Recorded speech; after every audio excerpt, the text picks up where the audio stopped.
এনসিপির পদযাত্রা ঘিরে গোপালগঞ্জে দিনভর সংঘর্ষ চালিয়েছে নিষিদ্ধ ছাত্রলীগ ও আওয়ামী লীগের কর্মী সমর্থকরা। সন্ধ্যা নাগাদ এতটাই খারাপ পরিস্থিতি তৈরি হয়েছে যে প্রশাসন কারফিউ জারি করেছে আগামীকাল সন্ধ্যে ৬টা পর্যন্ত। এর আগে পুলিশের সঙ্গে চলে সংঘর্ষ, ধাওয়া পাল্টা ধাওয়া। সেনাবাহিনীর সাথে যোগ দেয় বিজেপি সদস্যরাও। আহত হয়েছেন পুলিশ, সাংবাদিক সহ অনেকে। সেনাবাহিনীর নিরাপত্তায় শেষমেশ গোপালগঞ্জ ছেড়ে যান নাহিদ ইসলাম সহ এনসিপির সিনিয়র নেতারা। সংঘর্ষের ঘটনায় ৩ জনের মৃত্যুর খবর পাওয়া গেছে হাসপাতাল সূত্র থেকে।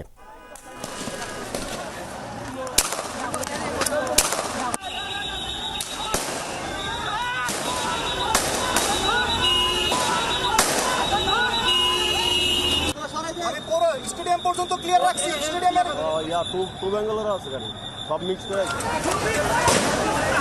সমাবেশ শেষ করে মাদারীপুর যাওয়ার পথে এনসিপি নেতাদের গাড়িবহরে ছাত্রলীগ, যুবলীগ সহ আওয়ামী লীগ কর্মীদের হামলা। পুলিশ সুপার কার্যালয়ে ঢুকে যান এনসিপির কেন্দ্রীয় নেতারা। ততক্ষণে পুলিশের উপর দফায় দফায় হামলা চালায় আওয়ামী লীগ কর্মীরা। পরিস্থিতি নিয়ন্ত্রণে অ্যাকশনে যায় পুলিশ। দফায় দফায় চলে সংঘর্ষ। পুলিশের দিকে ইটপাটকেল ও হাত বোমা নিক্ষেপ করে তারা। পুরো ঘটনার সঙ্গে ছিলেন যমুনার সহকর্মীরা। এ সময় হামলায় আহত হন যমুনা টেলিভিশনের গোপালগঞ্জ প্রতিনিধি মোজাম্মেল হোসেন মুন্না ও ভিডিও জার্নালিস্ট রেজওয়ান আহমেদ। ঘটনাস্থল থেকে সারা দিন বিস্তারিত তথ্য জানান home affairs editor Abdullah Tuhin. সমাবেশে যেখানে হচ্ছিল সমাবেশ, অর্থাৎ পৌর প্রাঙ্গণে যে সমাবেশটা হচ্ছে, সমাবেশের চৌরঙ্গি মোড় থেকে এনসিপি নেতৃবৃন্দ সমাবেশ শেষ করে যখনই সেনা এবং পুলিশ বেষ্টিত হয়ে চলে যাচ্ছিলেন, ঠিক সেই মুহূর্তে গাড়িতে চৌরঙ্গি মোড়ের চারদিক থেকে অতর্কিত হামলা করা হয়েছে এবং সেই হামলাকারীদের আমরা এখনও দেখছি। সেই হামলাকারীরা অতর্কিত হামলা চালানোর ফলে পুলিশ প্রতিরোধ করেছে, প্রথমে টিকতে পারেনি এবং শেষ পর্যন্ত সেনাবাহিনীর সদস্যদের উপর হামলাকারীরা হামলা করেছে।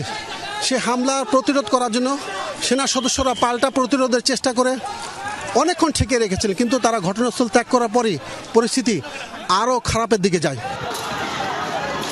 এর আগে গোপালগঞ্জে এনসিপির পদযাত্রার সমাবেশস্থলে হামলা করে ছাত্রলীগ। এনসিপির স্থানীয় নেতাকর্মীরা বক্তব্য দেওয়ার সময় হঠাৎই জয় বাংলা স্লোগান দিয়ে হামলা চালানো হয়।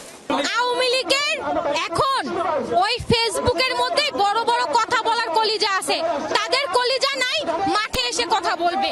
তারা বিদেশে বসে এক একটা স্ট্যাটাস দেয়, এক একটা অর্ডার করে, আর এইখানে যারা কিশোর গ্যাং, যাদের কর্মসংস্থান নাই, যারা বেকার, যারা নেশাগ্রস্ত, তারা শুধুমাত্র কিছু টাকার বিনিময়ে এসে এই ধরনের ঘটনা ঘটায়। এরকম একটা জনসমাবেশে তারা মিনিমাম কোন নিরাপত্তা আমাদেরকে নিশ্চিত করতে পারে নাই। এখানে যদি প্রোগ্রাম চলাকালীন অবস্থায় তারা যদি আমাদেরকে উপর একটা আমাদের হামলা হইতো, এই দায় কারভার। আওয়ামী সংগঠনের সন্ত্রাসীগুলো এখানে এসে হামলা করেছে, তার দেখতে পাচ্ছেন পুলিশরা এর কোনো প্রতিহত করে নাই।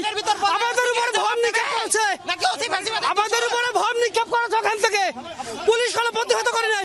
তার কিছু পরেই গোপালগঞ্জে প্রবেশ করে এনসিপির কেন্দ্রীয় নেতারা, যোগ দেন সমাবেশে। নাহিদ ইসলাম বলেন, দ্বিগুণ গতিতে এ বাধার জবাব দেবে এনসিপি।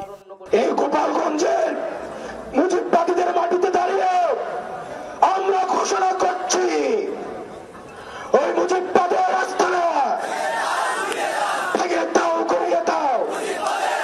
ওই হিংস্র সন্ত্রাসীদের বলতে চাই, আমরা আপনাদের মতো হিংস্র নই, কিন্তু প্রতিশোধ দিতে আমাদেরকে বাধ্য করবেন না। গণ অভ্যুত্থানের মধ্যে আমরা বলেছিলাম, বাধা দিলে বাঁধবে লড়াই, সেই লড়াইয়ে জিততে হবে এবং সেই লড়াইয়ে আমরা জিতেছিলাম। আজকে আবারও বাধা দেওয়া হয়েছে, দ্বিগুণ গতিতে এর জবাব আমরা দিব ইনশাল্লাহ। গোপালগঞ্জ থেকে মুজিববাদের কবর রচনার ঘোষণা আর স্লোগান দিতে থাকেন এনসিপি নেতারা।